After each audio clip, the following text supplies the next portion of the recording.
हरिओम प्रिय दर्शकों, यदि आपकी मीन राशि या मीन लग्न है तो इस वीडियो को बहुत ध्यान से देखिएगा, समझिएगा।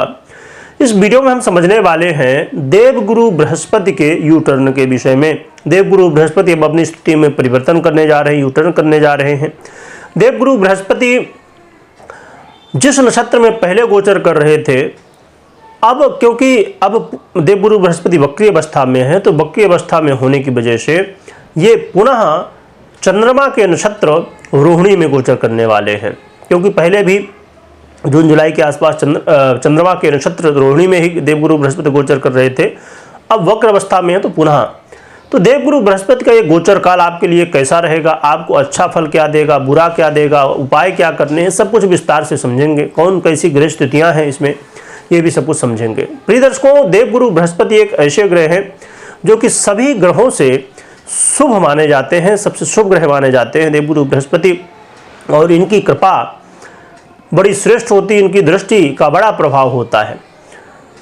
देवगुरु बृहस्पति हमारे जीवन में देखा जाए तो एक ऐसे ग्रह हैं जो कि सबसे ज़्यादा कारक तत्व प्राप्त हैं। कई ग्रह हैं जिनके पास बहुत सारे कारक तत्व हैं, उनमें से देवगुरु बृहस्पति एक ऐसे ग्रह हैं जिनके पास ऐसे कारक तत्व हैं जो हमारे जीवन में बड़े महत्वपूर्ण है और उनका प्रभाव खासकर कलियुग में और भी ज़्यादा बढ़ जाता है।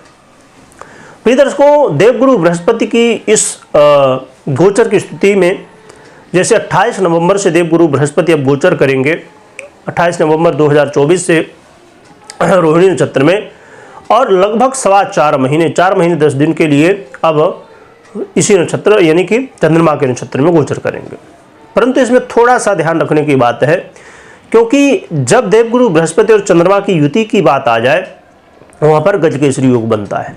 परंतु यहाँ युति तो नहीं डायरेक्ट हो रही, परंतु चंद्रमा के नक्षत्र में देवगुरु बृहस्पति गोचर जब करेंगे तो उसी के समान फल देने वाले होंगे। और क्योंकि चंद्रमा सवा 2 दिन में परिवर्तन करते हैं, संपूर्ण राशियों का एक मास में ही भ्रमण कर लेते हैं, जिसकी वजह से कई बार, क्योंकि लंबे समय के लिए देवगुरु बृहस्पति हैं, जैसे 4.25 महीने के लिए लगभग, तो कई बार बड़ा ही दिव्य ये गजकेसरी योग भी बनेगा। और बड़ी श्रेष्ठता इसमें इसलिए हो जाएगी कि ये चंद्रमा के नक्षत्र में भी होंगे, इसलिए बड़ा प्रभावी कहीं ना कहीं ये योग संयोग बनेगा। और यहाँ पर एक बात जैसे मैंने कही कि सूर्य, बुध और केतु की भी दृष्टि है यहाँ पर देवगुरु बृहस्पति के ऊपर। तो जैसे हम बात करें सूर्य की, बुध की, तो इनकी दृष्टि तो ठीक है, आगे चल के परिवर्तित होंगे और प्रभाव जो है तो बदल जाएगा। परंतु केतु की दृष्टि लगातार रहने वाली है अभी, इसलिए इस बात का ध्यान रखिए फलादेश जब विचार कर रहे हों। अब आइए हम समझते हैं कि प्रभाव क्या मिलेगा, जो सबसे ज़्यादा महत्वपूर्ण है और सबसे ज़्यादा हम इंतजार भी कर रहे हैं। प्रिय दर्शकों, देवगुरु बृहस्पति आपके लिए लग्नेश हैं, आपके लिए राशि से हैं और इस समय आपके तृतीय भाव में गोचर कर रहे हैं। आपके लग्नेश होने के साथ साथ आपके कर्मेश भी बनते हैं। तो देवगुरु बृहस्पति का ये गोचर काल कहीं ना कहीं आपके जीवन में देखा जाए तो आपके आय में वृद्धि कराने वाले और आपके जीवन में इस समय कई सारे कार्यों को सफलता दिलाने वाले होंगे, क्योंकि इस समय भाग्य का भी साथ आपको मिलने वाला है। और इस समय भगवत प्राप्ति यानी कि भगवान के प्रति रुचि आपकी बढ़ेगी, ये बहुत अच्छी बात है। यदि पिता के साथ अनबन की स्थिति, कलह का माहौल बना हुआ था, किसी भी तरह का मतभेद था, तो वो दूर होने वाला है। पिता के जीवन में भी श्रेष्ठता आने वाली है, सुख आने वाला है। साथ में आप ये भी देखेंगे कि आपके दाम्पत्य जीवन में यदि समस्याएं बहुत ज़्यादा चल रही थी तो अब वो समस्याएं कम होंगी, खत्म नहीं कम होंगी। और व्यापारियों के लिए बड़ी श्रेष्ठ स्थिति है, व्यापारियों के लिए धन लाभ कराने वाली स्थिति बनेगी। परंतु व्यापारियों को ये ध्यान रखना है कि थोड़ा सा, क्योंकि व्यापारी होते ही बुद्धिमान है, थोड़ा सा बुद्धि का इस्तेमाल धैर्य के साथ करना है, क्योंकि इस समय आपके अंदर उत्तेजना बहुत ज़्यादा होगी। आप सोचेंगे कि भैया अब देवगुरु बृहस्पति 4 महीने के लिए आए हैं ना, तो बस इतने में ही पूरे जीवन का पैसा कमा लो, है ना। तो इस चक्कर में नहीं पड़ना है, क्योंकि धीरे धीरे काम करने से जो भी रिजल्ट आता है तो बड़ी अच्छी स्थिति में आता है और बड़ा मजबूत आता है। जल्दबाजी नहीं, ऐसा नहीं कि बिल्कुल आप धीमा करो, पर जल्दबाजी भी करना श्रेष्ठ नहीं है, क्योंकि इस समय आपके अंदर जोश बढ़ेगा। इस समय आप देखेंगे कि जोश में अचानक वृद्धि हो गई है, परंतु ये जोश कई बार खतरनाक हो सकता है, क्योंकि केतु की भी दृष्टि है, बुध की भी दृष्टि है, और केतु की तो परमानेंट ही है इधर, जब तक देवगुरु बृहस्पति यहाँ गोचर कर रहे हैं। तो इसलिए थोड़ा सा इसका ध्यान रखिए। केतु राहु का एक ही काम है, भ्रमित कर देना, जोश में ले जाना, आपा जो है तो व्यक्ति खो देता है, और इसी चक्कर में गड़बड़ हो जाती है।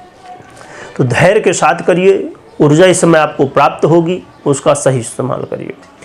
भाई बंधुओं के साथ यदि वाद विवाद की स्थिति बनी थी, कलह का माहौल बना था, ये दूर होने वाला है।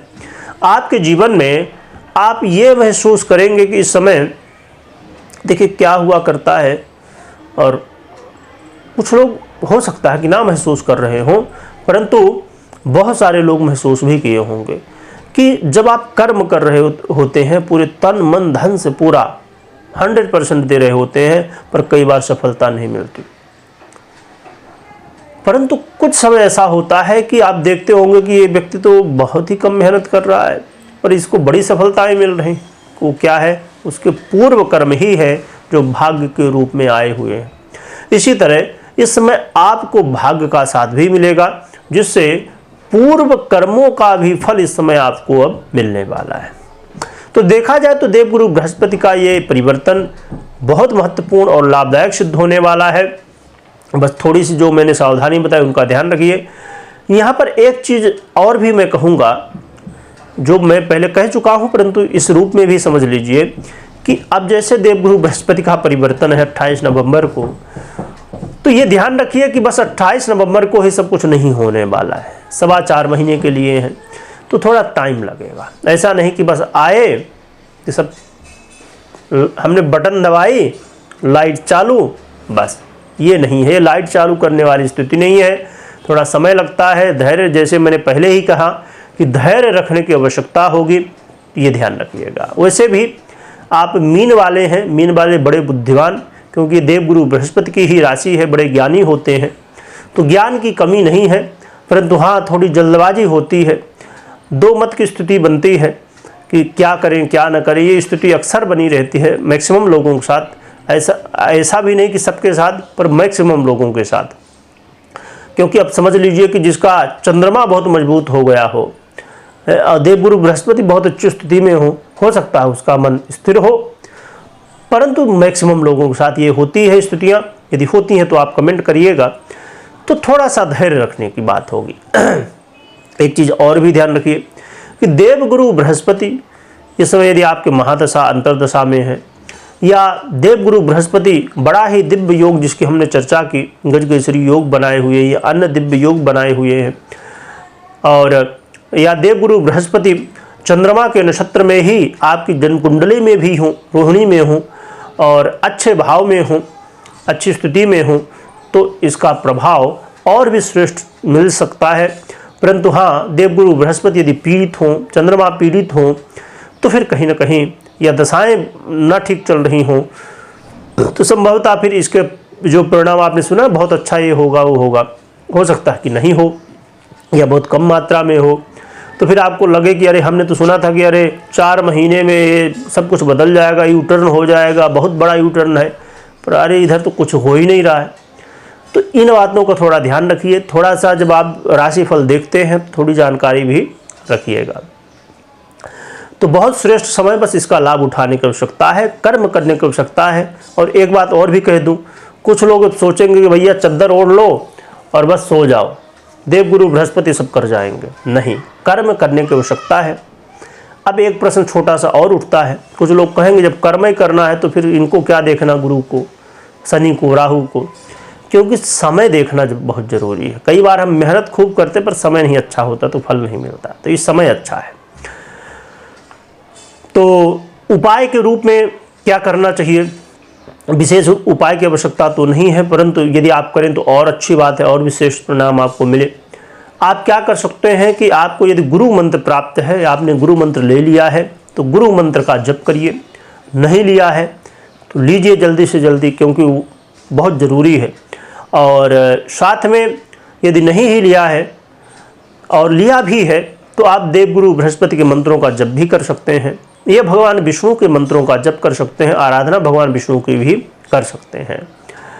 साथ में श्रेष्ठ फल देने वाली स्थिति की बात की जाए तो यदि आप अपने इष्ट की आराधना करें तो बहुत श्रेष्ठ फल आपको प्राप्त होगा, या भगवान विष्णु की भी करेंगे तो श्रेष्ठ फल प्राप्त होगा। यहाँ पर अब कुछ लोग कन्फ्यूज होंगे कि इष्ट भैया होते कौन है। इष्ट देखिए, जिसमें आपका मन लगता हो। अब जैसे भगवान शिव जी में बहुत मन लगता है, बड़े प्यारे लगते हैं, प्यारे तो सभी भगवान हैं पर उनसे बड़ा आकर्षण है ना। और या तो भगवान विष्णु लगते हैं, माँ लक्ष्मी लगती हैं, माँ जगदम्बा लगती हैं, हनुमान जी लगते हैं, जो भी जिनके भी प्रति आकर्षण होता हो, जिनके प्रति मन बहुत लग जाता हो, है ना, तो वही आपके इष्ट है। तो इष्ट बना लीजिए, एक निश्चित कर लीजिए कि हमारे यही इष्ट है और उनकी हमेशा आराधना करिए, क्योंकि इष्ट की आराधना से जीवन में ऐसे ऐसे काम जो अन्य कोई रास्ते, अन्य कोई उपाय करने के बाद भी हमारे जीवन में काम नहीं बनते, परंतु इष्ट की आराधना से, कुल देवता कुल देवी की आराधना से, गुरु की आराधना से, इनकी कृपा से हमारे जीवन में ऐसे काम जो असंभव जैसे होते हैं वो भी बन जाते हैं। इसलिए इनकी आराधना, पूजन, बड़ों का आशीर्वाद, गुरुजनों का, माता पिता का आशीर्वाद अवश्य लीजिए। एक प्रश्न एक बार किसी ने लिखा था कमेंट में, पुनः ध्यान आया तो मैं इसकी चर्चा कर लूँ। अब जिनको राशिफल देख चुके हो तो उनकी कोई बात नहीं, परंतु ये प्रश्न का जवाब देना भी आवश्यक होता है। एक कोई कमेंट किए थे, दर्शक थे या दर्शिका थी जो भी, तो उन्होंने किया था कि गुरुजी आप कहते हैं कि माता पिता की सेवा करो और इससे कल्याण होगा। तो ये तो बिल्कुल बात ठीक है, परंतु हमारे माता पिता हैं नहीं इस दुनिया में, तो हम क्या करें। तो प्रिय दर्शकों, यहाँ पर समझने की बात यह है कि जिनके माता पिता नहीं हैं, भगवान की कृपा से किसी के सर से माता पिता का हाथ ना उठे, परंतु जिनके नहीं हैं वो लोग मन ही मन उनको प्रणाम कर सकते हैं। और उन्होंने जो इस दुनिया में अपना कर्म किया है, उस कर्म को, उस मर्यादा को बनाए रखें और ऐसा कोई भी कभी भी कोई काम ना करे जिससे उनके मन को ठेस पहुँचे, या जिस लोक में भी, जहाँ भी हों, जिस स्थिति में हों, तो उनकी छवि धूमिल हो या उनको पीड़ा पहुँचे। तो ये आप ध्यान रखें, क्योंकि माता पिता के लिए, चाहे वो हैं नहीं हैं, उनके लिए यही सबसे सुख देने वाला जो है तो होता है कि बच्चे आगे बढ़ें, सतमार्ग में चलें, नाम रोशन करें। यही माता पिता की सबसे बड़ी खुशी होती है। और ऐसे कहना चाहिए कि साक्षात भगवान के रूप में माता पिता होते हैं, जो निस्वार्थ भाव से आपका कल्याण चाहते हैं। पूरी दुनिया आपका भले अनहित चाहे, पर माता पिता अनहित नहीं चाहते। और जैसे अभी पितृपक्ष जब आता है, उस समय आप श्राद्ध आदि कर सकते हैं, पितृ तर्पण आदि, पिंडदान आदि कर सकते हैं, या उनकी जब तिथि होती है तब कर सकते हैं। पितृपक्ष में तो करना ही चाहिए, पर तिथि में भी कर सकते हैं। तो ये उनके निमित्त कर सकते हैं। तो जितनी सेवा हो सके, जितना उनका नाम रोशन आप कर सकें, वो कहीं भी होंगे तो खुश होंगे, उनका आशीर्वाद आपको प्राप्त होगा। वीडियो देखने के लिए बहुत बहुत धन्यवाद।